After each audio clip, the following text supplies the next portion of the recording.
Welcome back to another episode on Dieu Han RV. In the quiet of a small, rented room, Dieu Han finally found a moment of peace.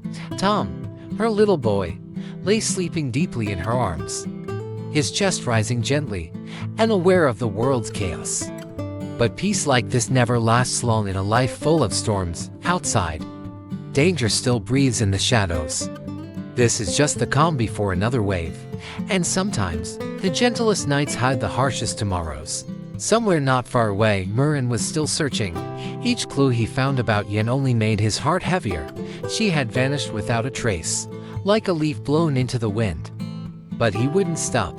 He couldn't. The memory of her eyes, her laughter, her struggle. It all kept him moving forward. Every alley, every question, every cold stare from strangers. They all might lead to her, or to something no one wanted to find. Dieu Han doesn't yet know how close danger really is, and Mr. N doesn't know if he's one step behind Yen, or too late. Somewhere in the darkness, a plan is unfolding. Lives may collide again. And when that happens, someone will break, someone will rise, and someone may not survive. Do you think Yen is safe, or is she just moments away from being found by the wrong person? Hold your breath, because the next moment might change everything. If this story has your heart racing, don't forget to hit like and subscribe, and turn on the bell so you never miss a single second of Dieu Han's journey.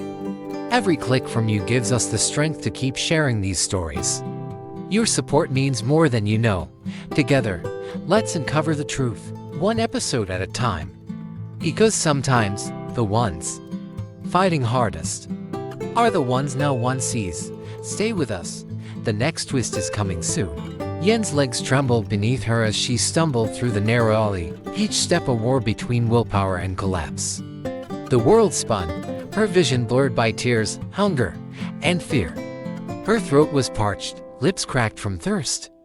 But the fear of being caught was stronger than the pain. She gritted her teeth and kept walking, hoping to find someone, anyone, who might help. She pressed her back to a cold wall, panting, trying to silence the sound of her own breathing. Her shirt clung to her body, soaked in sweat and rain, and her heartbeat pounded louder than the silencer on her. She looked up, and through the dim alley, saw a faint light coming from a house ahead. Her last hope flickered. Maybe they would open the door. Maybe they would believe her. She reached the gate with trembling hands, gripping the cold metal bars as if they were the only solid thing left in the world. Her voice cracked into the darkness. Please, just one voice. Just one face. But only the sound of the wind answered her. Her knees buckled again. But she didn't let go. She couldn't. Not yet. Inside her chest, hope and despair battled fiercely. Her lips whispered the name of the only person who had ever stood by her, Dieu Han. If only Dieu Han were here. But she wasn't. And Yen was alone, clinging to a gate that wouldn't open. The weight of the world was heavy, but her will hadn't broken yet. She had to hold on a little longer. Just a little longer. Murin walked quickly through the dark streets, his heart pounding with worry. Every second that passed without news of Yen felt heavier on his chest. He stopped in front of a small house, knocking gently but urgently. A middle-aged man opened the door, surprised by the stranger's sudden visit, and didn't hesitate. He described Yen, his voice tense, eyes searching for any flicker of recognition on the man's face. The man squinted, trying to remember. He shook his head slowly, apologizing that he hadn't seen anyone like that, and thanked him, bowed slightly, and turned away. The night wind carried the scent of damp soil and faded flowers. He kept moving forward, eyes scanning doorways and alleys, refusing to let exhaustion win. He had promised to find her. And he wasn't going to let this trail go cold. Each step Murin took was driven by determination, though his feet ached and shoulders slumped.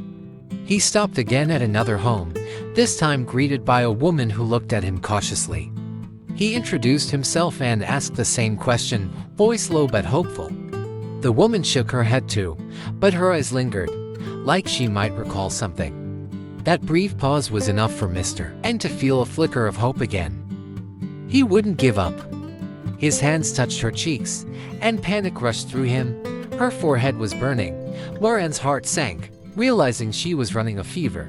She must have been fighting alone for too long. Without food, without shelter, he couldn't waste a single second. Without hesitation, he wrapped his arms around her, determined to get her somewhere safe. The clock was ticking. He pulled her closer, her weight light as a whisper against his back. Step by step, he carried her through the quiet street, lit only by the distant hum of city lights. The night air felt heavier with each breath. His legs trembled, but his resolve didn't. This was not just a rescue, it was redemption. For every moment he hadn't been there, now he would carry her through them all. mother.I stumbled into the small yard, his legs barely holding him up as he carried Yen.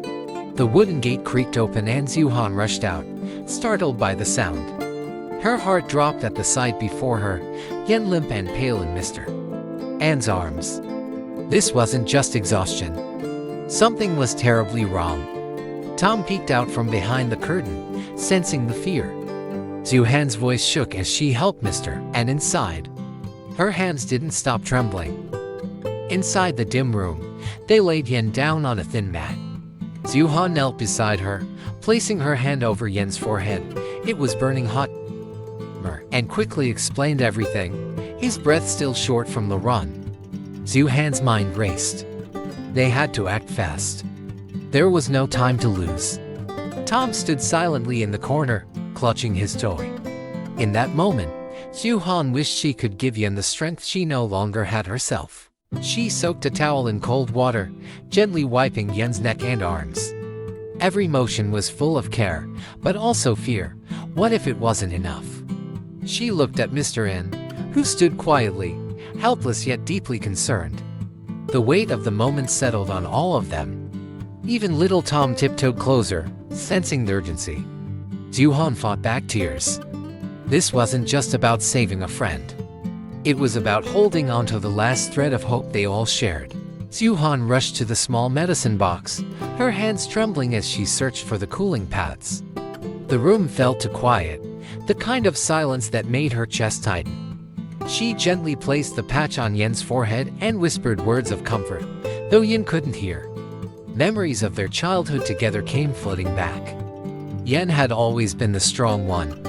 Now, it was Diep Han's turn to stay strong, for both of them. Minutes felt like hours. Diep Han replaced the wet cloth again and again, refusing to rest.